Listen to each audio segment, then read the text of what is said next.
Pending లో ఉన్న సాదా బైనామా పరిష్కారం కోసం భూభారతి చట్టంలో ప్రభుత్వం అవకాశం కల్పించిందని జిల్లా కలెక్టర్ మను చౌదరి అన్నారు. రెవెన్యూ వ్యవస్థను బలోపేతం చేసేందుకు ప్రతి గ్రామంలో గ్రామ పరిపాలన అధికారులను నియమించేందుకు ప్రభుత్వం చర్యలు తీసుకుంటుందని అన్నారు. మనిషికి ఆధార్ కార్డులాగా భూమికి భూదారు సంఖ్య కేటాయింపు ప్రణాళిక చేస్తుందని, దీని ద్వారా భూ ఆక్రమణలకు చెక్ పెట్టవచ్చని అన్నారు. సిద్దిపేట జిల్లా గజ్వేల్ పట్టణంలోని ఐఓసీ మీటింగ్ హాల్లో భూభారతి చట్టంపై అవగాహన సదస్సు నిర్వహించారు. ఈ కార్యక్రమంలో జిల్లా అదనపు కలెక్టర్ అబ్దుల్ హమీద్తో కలిసి జిల్లా కలెక్టర్ మను చౌదరి ముఖ్య అతిథిగా పాల్గొన్నారు. ముందుగా భూభారతి చట్టంలోని వివిధ అంశాలను జిల్లా అదనపు కలెక్టర్ రైతులకు, ప్రజలకు పవర్ పాయింట్ ప్రజెంటేషన్ ద్వారా వివరించారు. ఈ సందర్భంగా మాట్లాడిన కలెక్టర్ భూ సమస్యల పరిష్కారం కోసం ప్రభుత్వం, మేధావులు, ప్రజలు, ఇతరులందరితో చర్చించి సలహాలు, సూచనలు స్వీకరించి ఏప్రిల్ 14న భూభారతి చట్టం అమల్లోకి తెచ్చిందన్నారు. ఈ చట్టం ప్రకారం భూ సమస్యలపై అధికారులు అందించిన ఆర్డర్లపై అప్పీల్ చేసుకునే అవకాశం ఉందన్నారు. రెవెన్యూ డివిజన్ అధికారి నిర్ణయంపై కలెక్టర్ వద్ద, కలెక్టర్ నిర్ణయంపై భూమి ట్రిబ్యునల్ వద్ద అప్పీల్ చేసుకోవచ్చని అన్నారు. గతంలో ధరణి వ్యవస్థ ఉన్నప్పుడు ఏవైనా అభ్యంతరాలు ఉంటే సివిల్ కోర్టుకు మాత్రమే వెళ్లాల్సి ఉండేదని, నేడు ఆ అవసరం లేకుండా అప్పీల్ వ్యవస్థకు అవకాశం కల్పించిందని అన్నారు. అప్పీల్ వ్యవస్థ అందించిన తీర్పు తర్వాత కూడా సంతృప్తి చెందకపోతే సివిల్ కోర్టుకు వెళ్లవచ్చని, దరఖాస్తుదారులకు అవసరమైన ఉచిత న్యాయ సలహాను ప్రభుత్వం అందిస్తుందని అన్నారు. ఈ కార్యక్రమంలో ఆర్డీఓ చంద్రకళ, మండల ప్రత్యేక అధికారి సువర్ణ, సంబంధిత అధికారులు, రైతులు, వివిధ వర్గాల ప్రజలు పాల్గొన్నారు.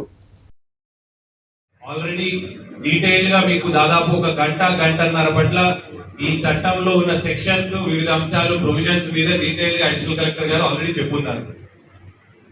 ఈ సదస్సులని మనము తెలంగాణ వ్యాప్తంగా అన్ని మండలాల్లో, సిద్దిపేట జిల్లాలో మనకున్న 26 మండలాల్లో కూడా రోజుకి ఒక 2 లేదంటే 3 మండలాల్లో ఈ అవగాహన సదస్సులు అనేది నిర్వహిస్తా ఉన్నాము. దీంట్లో భాగంగానే సుమారు మనము ఆల్రెడీ ఒక 15 నుంచి 20 మండలాలు ఈ అవగాహన సదస్సులు ఆల్రెడీ నిర్వహిస్తున్నాము. ఇప్పుడు గజ్వేల్ నియోజకవర్గానికి సంబంధించి కూడా ఈ రోజు స్టార్ట్ చేస్తున్నాం. ఆల్రెడీ మనకు ఒక 2-3 మండలాలు అయిపోయినాయి. ఈ రోజు గజ్వేల్ వర్గాలు ఉన్నాయి.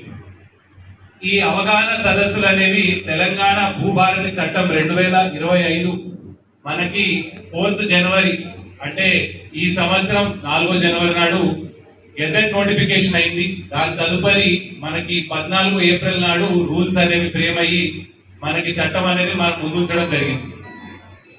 దీంట్లో ముఖ్యంగా మీరు చూసుకున్నట్లయితే ఆల్రెడీ మీకు డీటెయిల్ గా చెప్పాను, కానీ కొన్ని అంశాలు మీకు చెప్పదలుచుకున్నాను. ఇంతకు ముందున్న వ్యవస్థకి ఇప్పుడు భూభారతి చట్టం రావడం వల్ల ఇందులో మార్పులు ఏమైనాయి అని.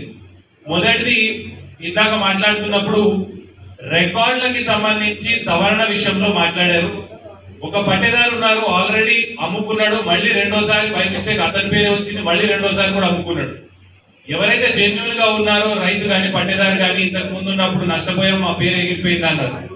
కొంతమందిది సర్వే నంబర్ మిస్సింగ్ ఉండుండొచ్చు, కొంతమందిది విస్తీర్ణం ఏదైతే ఉందో దాన్ని కానీ LIUP టైంలో సడన్ గా తగ్గిపోవడం కానీ, అసలు కంప్లీట్ గా జీరో అయిపోవడం, సర్వే నంబర్ కనపడకపోవడం, ఇట్లా సమస్యలు ఏవైతే ఉన్నాయో మనకి గత ధరణి చట్టంలో నోటీస్ ప్రక్రియ ఇవ్వడం కానీ అట్లాంటి ఆప్షన్ లేదు. అప్పుడు ఇప్పుడు ఈ భూభారతి చట్టంలో మనకి రికార్డులలో ఏదైనా సవరణ చేయాలి అని అనుకున్నప్పుడు ఎవరిదైతే పేరు ప్రెసెంట్ గా రికార్డులో వస్తుందో వారికి, ఎవరైతే మా పేరు రావాలి అని అడుగుతున్నారో ఇద్దరికి నోటీసులు ఇచ్చేసి, నోటీస్ సర్వ్ అయిన వారం రోజుల్లో వారి దగ్గర డాక్యుమెంట్స్ ఏమున్నాయి, వీరి దగ్గర డాక్యుమెంట్స్ ఏమున్నాయి